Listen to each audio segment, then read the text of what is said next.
ಇವತ್ತಿನ ವಿಡಿಯೋದಲ್ಲಿ ನಾಗರ ಪಂಚಮಿಗೆ ತಂಬಿಟ್ಟು ಉಂಡೆಯನ್ನು ಸ್ವಲ್ಪನೂ ಹಾಳಾಗದೇ ಇರುವ ರೀತಿ ಹೇಗೆ ಮಾಡೋದು ಅಂತೇಳಿ ನೋಡೋಣ. ಮೊದಲಿಗೆ ನಾನಿಲ್ಲಿ ಒಂದು ಅರ್ಧ ಗ್ಲಾಸ್ ಆಗುವಷ್ಟು ಇಡೀ ಗೋಧಿಯನ್ನು ತಗೊಂಡು ಅದನ್ನು ಚೆನ್ನಾಗಿ ಹುರ್ಕೊಳ್ತಾ ಇದ್ದೇನೆ.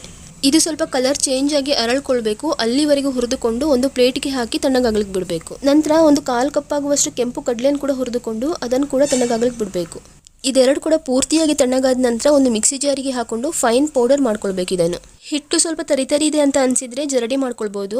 ಆದರೆ ನಾನಿಲ್ಲಿ ಜರಡಿ ಮಾಡ್ಕೊಳ್ತಾ ಇಲ್ಲ, ಹಾಗೆಯೇ ಡೈರೆಕ್ಟಾಗಿ ಯೂಸ್ ಮಾಡ್ಕೊಳ್ತಾ ಇದ್ದೇನೆ. ನಂತರ ಯಾವ ಕಪ್ಪಲ್ಲಿ ನಾವು ಇಡೀ ಗೋಧಿಯನ್ನು ತಗೊಂಡಿದ್ದೇವೆ ಸೇಮ್ ಅದೇ ಕಪ್ಪಲ್ಲಿ ಅರ್ಧ ಕಪ್ ಆಗುವಷ್ಟು ಬೆಲ್ಲವನ್ನು ತಗೊಳ್ಬೇಕು.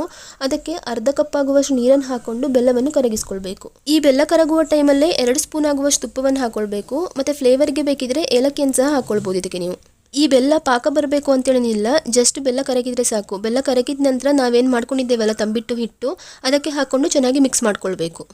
ನಂತರ ನಿಮಗೆ ಯಾವ ಸೈಜ್ನ ಉಂಡೆ ಬೇಕೋ ಆ ಸೈಜ್ನ ಉಂಡೆಯನ್ನು ಮಾಡಿಕೊಂಡ್ರೆ ತಂಬಿಟ್ಟು ಉಂಡೆ